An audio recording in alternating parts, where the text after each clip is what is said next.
So if I talk about infective lung disorders, the first disorder we are going to study about is pulmonary tuberculosis. तो अगर मैं pulmonary tuberculosis की बात करूँ तो इसका कॉजेटिव ऑर्गेनिज्म कौन हो जाएगा? Mycobacterium tuberculosis pulmonis. Mode of transmission is a droplet infection. ये एक ऑब्लिगेट एरोब होता है, मतलब इसको सर्वाइव करने के लिए ऑक्सीजन की प्रेजेंस ज़रूरी होती है. फिर इसका जो वायरुलेंस फैक्टर होता है वो होता है कॉड फैक्टर, और जो इसका एक लैम प्रोटीन होता है इसका एक, वो फैगोसाइटोसिस को इनहिबिट करता है. इसलिए आपको याद रखना है. Okay, so if we talk about primary pulmonary tuberculosis, तो प्राइमरी ट्यूबरक्लोसिस किसकी वजह से होगा? ये होगा फर्स्ट एंट्री ऑफ पैथोजन की वजह से. मतलब जब पहली बार वो पैथोजन अपनी बॉडी के अंदर एंटर करेगा तो वो क्या करेगा? जो primary cell, first cell that is affected by the Gons focus is the alveolar macrophages. तो alveolar macrophages में जैसे ही इन्फेक्शन होगा तो वो डेवलप करके Gons focus बनाएगा, और Gons focus डेवलप होगा सब प्लूरल लीजन पे. It is a subpleural lesion near the interlobular fissure. Interlobular fissure के पास सब प्लूरल लीजन प्रेजेंट होता है, that is called as a Gons focus. ठीक, तो Gons focus क्या करता है? देखो नॉर्मली तो क्या होता है, कोई भी बैक्टीरिया अपनी बॉडी के अंदर आता है, जो माइक्रोफाजेस होते हैं वो उसको एनगल्फ करके फैगोसाइटोस कर लेते हैं. लेकिन क्योंकि माइक्रोबैक्टीरियम ट्यूबरक्लोसिस के अंदर लैम प्रेजेंट है, तो लैम क्या करता है? फैगोसाइटोसिस को इनहिबिट करता है. दैट मीन्स लाइसोसोम और फैगोसोम फ्यूज़ नहीं हो पाते एक दूसरे से, that's why it's not finished. तो इसकी वजह से वो Gons focus डेवलप कर रहे हैं यहाँ पे. तो Gons focus फिर क्या करेगा? वो धीरे धीरे लिम्फेटिक्स तक स्प्रेड होगा, फिर वो hilar lymph node enlargement cause करेगा. It will cause hilar lymph node enlargement within the 3 weeks, right. और फिर 3 हफ्ते बाद क्या होगा? एंटीजन प्रेजेंटिंग सेल एक्टिवेट होगी, वो हेल्पर 1 टी सेल को एक्टिवेट करेगी, वो एक साइटोकाइन प्रोड्यूस करेगा, that is your interleukin gamma, and that will lead to again macrophage activation. अब जो नॉर्मल मैक्रोफाज था उससे तो बैक्टीरिया किल नहीं हो पा रहा था, तो हमने क्या किया? हमने मैक्रोफाज का एक्टिवेशन किया. अब मैक्रोफाज के एक्टिवेशन करने से क्या होगा? उसकी जो बैक्टीरिया को ख़त्म करने की टेंडेंसी है वो उसकी तरफ बढ़ जाएगी. अब मैक्रोफाज इंटरल्यूकिन 2 और TNF अल्फा से मिलके ग्रैनुलोमा का फॉर्मेशन करता है. ग्रैनुलोमा में क्या फॉर्मेशन होगा? जो मैक्रोफाजेस होंगे वो कवर हो जाएंगे लिम्फोसाइट से, और उनके बीच में बैक्टीरिया प्रेजेंट होंगे. अब क्योंकि उनके बाहर इतनी लेयर है, मैक्रोफाजेस हैं लिम्फोसाइट से, तो इनकी वजह से ऑक्सीजन सप्लाई नहीं मिल पाएगी बैक्टीरिया को. ऑक्सीजन सप्लाई उनकी हैम्पर हो जाएगी, and that will cause caseous necrosis of the bacteria and further causing the inactivation of the bacteria. तो ग्रैनुलोमा सबसे पहले क्या हुआ? मैक्रोफाज एक्टिवेशन हुआ, फिर ग्रैनुलोमा फॉर्मेशन हुआ, और उसकी वजह से बैक्टीरिया का या बेसिलाई का इनएक्टिवेशन हो गया, राइट. तो Gons focus जब फाइब्रोस हो गया, Gons focus का फाइब्रोसिस हो जाएगा, कैल्सिफिकेशन हो जाएगा, and then it will be forming Ranke's complex. ठीक है, तो what is Ranke's complex? It is fibro calcified Gons complex. तो यहाँ तक तो इस तरीके से इसका पूरा पैथोजेनेसिस चलेगी, लास्ट में इस तरीके से जाके बेसिलाई का इनएक्टिवेशन होएगा. साइमन्स फोकस क्या है? एपिकल लीजन अगर इम्यूनो कॉम्प्रोमाइज पर्सन में देखने को मिले तो it's Simon's focus, and in severely immuno compromised patient bacteria का डिसेमिनेशन देखने को मिलता है in the whole body, and that causes progressive pulmonary tuberculosis, and that happens in 5% of the person, and rest of the thing में यहाँ तक चीज़ें sort हो जाती हैं. ठीक है, और फिर आपको ये डायग्राम दिख रहा होगा प्राइमरी ट्यूबरक्लोसिस का. फिर जो इनएक्टिवेटेड बैक्टीरिया है वो बहुत टाइम तक उसी लंग्स में रह सकते हैं. This is all about your primary tuberculosis. और सेकेंडरी पल्मोनरी ट्यूबरक्लोसिस, तो इसमें हम लोग 2 फोकस की बात करने वाले mainly. One is your Puhl's focus and one is your Assmann's focus, right. How you remember is, जो पुल्स फोकस होता है वो तो प्रेजेंट होता है supraclavicularly, right. Assmann's focus present होता है इंट्राक्लैविकुलरली, क्लैविकल के नीचे. As the ass of a man वो कहाँ होती है? नीचे होती है, राइट. और पीछे क्या होगा? वो ऊपर होएगा. तो इस तरीके से यहाँ पे लिम्फ नोड एनलार्जमेंट होता है, एंड सर्वाइकल लीजन बनता है, और उस लीजन की वजह से जो उसमें जो बैक्टीरिया होते हैं वो कफ के थ्रू बाहर भी आते हैं, इस तरीके से इस रूट में, जैसा कि आपको इस पिक्चर में दिख रहा है. And now if I talk about कि सेकेंडरी पल्मोनरी ट्यूबरक्लोसिस होता किसकी वजह से, होता कैसे? तो 2 तरीके हो सकते हैं. एक तो होता है रीएक्टिवेशन, एक होता है री infection. Reactivation is most common cause of causing secondary tuberculosis, मतलब जो ऑलरेडी बैक्टीरिया इनएक्टिव स्टेट में प्रेजेंस है हमारे लंग्स के अंदर वो रिएक्टिव हो जाएंगे, और जब हमारी इम्यूनिटी कम होगी तो वो रिएक्टिवेट हो जाएंगे और वो कॉज करेंगे सेकेंडरी पल्मोनरी ट्यूबरक्लोसिस। या फिर अगैन उसका रीइन्फेक्शन हुआ बैक्टीरिया का तो उससे भी सेकेंडरी ट्यूबरक्लोसिस हो सकता है। जो लीजन होता है वो एपिकली बनता है क्योंकि वहाँ पे maximum ventilation perforation ratio present होता है। क्यों? क्योंकि एक ऑब्लिगेट एरोब होता है और उसको ऑक्सीजन की मैक्सिमम सप्लाई ज़रूरी होती है। That's why. Now talking about the apical lesion, जो एपिकल लीजन बना है उसकी वजह से क्या क्या होता है, उसकी वजह से एक तो प्रेजेंट होती है delayed hypersensitivity, and due to this delayed hypersensitivity what we can see caseation, caseation हमें देखने को मिलता है, राइट।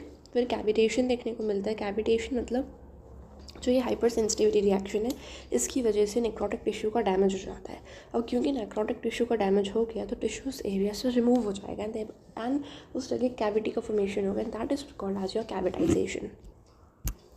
इसकी वजह से हमें हेमाप्टाइसिस देखने को मिलेगा, that is your blood vessel damage देखने को मिलेगा। Then there would be no hilar lymph adenopathy, कोई हाइलर लिम्फ एडिनोपैथी इसमें हमें नहीं देखने को मिलेगी, राइट।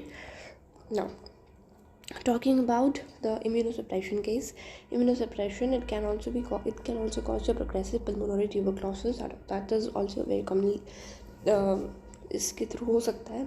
तो इसमें सब 3 टाइप की चीज़ें हो सकती हैं। एक तो आपका लिम्फेटिक स्प्रेड हो सकता है, सेकंड हेमाटोजीनस स्प्रेड हो सकता है, तीसरा एरोजीनस स्प्रेड हो सकता है इम्यूनोसप्रेशन की वजह से। तो लिम्फेटिक स्प्रेड कैसे होगा? लंग के अंदर ही होएगा ये, और इसकी वजह से मिलिट्री पल्मोनरी ट्यूबरक्लोसिस कॉज हो सकता है। टॉकिंग अबाउट हेमाटोजीनस स्प्रेड मतलब ब्लड के थ्रू तो किसी भी ऑर्गन को इफेक्ट कर सकता है ट्यूबरक्लोसिस वाला bacteria. Third is aerogenous spread, it can cause endobronchial tuberculosis and laryngeal TB. TB के अंदर हमने 2 लीजन पढ़े, one was your supra clavicular lesion, that was your Puhl's focus, and infra clavicular lesion, that was your Assmann's focus, right. और इस तरीके से आपको इसमें कैविटी लाइक लीजन देखने को मिलेंगे, like that you can see in your picture. Now talking about the clinical features क्या होंगे जिसकी वजह से पहचान सके कि सेकेंडरी टीबी है। एक तो 2 हफ्ते से ज़्यादा कफ होना, that can be indicative for that, and you should consult a health care worker for that. Then means talk for that. फिर आपको वेट लॉस देखने को मिलेगा, लो ग्रेड फीवर मिलेगी with rise in the evening, night sweats देखने को मिलेंगे, and there would be haemoptysis. Now haemoptysis means that is rupture of the blood vessel और हेमोलाइसिस। ये ऐसे ही स्टडी हेमाटोजीनस स्प्रेड प्रेजेंट होगा। तो हेमोप्टाइसिस जो है वो यूजुअली तो किस में होता है? ब्रोंकियल आर्टरी के ब्लीड करने की वजह से होता है, लेकिन uncommonly it can be due to the involvement of pulmonary artery. Haemoptysis is what it is? Blood in the sputum में ब्लड आना। तो नॉर्मली तो कौन सी आर्टरी रप्चर होती है? Bronchial artery. अनकॉमनली इन्वॉल्व हो सकती है pulmonary artery, and that is called as your Rasmussen's aneurysm that are affected by the TB. So first of all, lymph node is involved, and there is presence of cervical lymph node enlargement. Thus, it is the second most common organ that is affected, and it causes scrofula, or you can say mated lymph nodes. If there are mated lymph nodes, then you can say it as tuberculosis. But if there are rubbery lymph nodes, then it indicates to Hodgkin's lymphoma. CNS involvement, it can or affect the ridge focus, and there will be presence of TB meningitis that will be affecting the basal cistern, and cobweb appearance would be there. Heart, it would be causing chronic constructive pericarditis.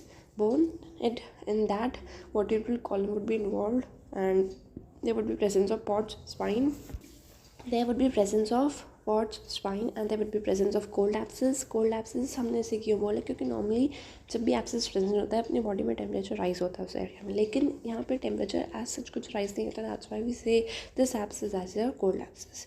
Now talking about your kidney, in that it will be causing TB pyelonephritis or sterile pyuria. Pyuria means pus in the urine, presence of pus in urine, and here the TB bacilli will not grow. The TB bacilli will not grow over here, क्योंकि जो आपको वो वहाँ पे sample मिलेगा sterile पाईयूरिया में से sample मिलेगा, उसमें आपको टीबी के बेसिलाई ग्रो करते हुए नहीं दिखेंगे, that's why we are naming it as sterile pyuria. Adrenal gland, It will be causing chronic adrenal insufficiency, genital tract, it will be causing infertility over there, and epididymis is affected in this case. Liver, Simon's focus, pulmonary vein, Vegard focus, ear, otitis media में multiple tympanic membrane perforations देखने को मिलेंगे. आई के अंदर फिलैक्टिकुलर conjunctivitis देखने को मिलेगा. That is a type of type 4 hypersensitivity, type 4 type of reaction.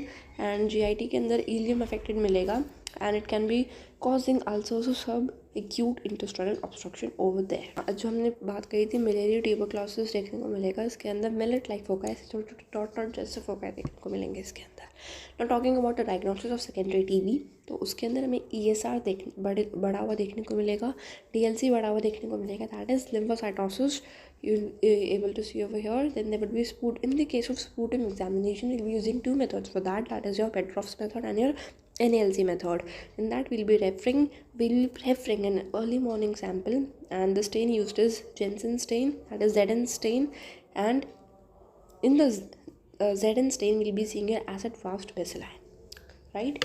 Culture के लिए हम लोग 2 मीडिया यूज़ करेंगे. That is your LG media and your BACTEC method. That is the fastest growth method.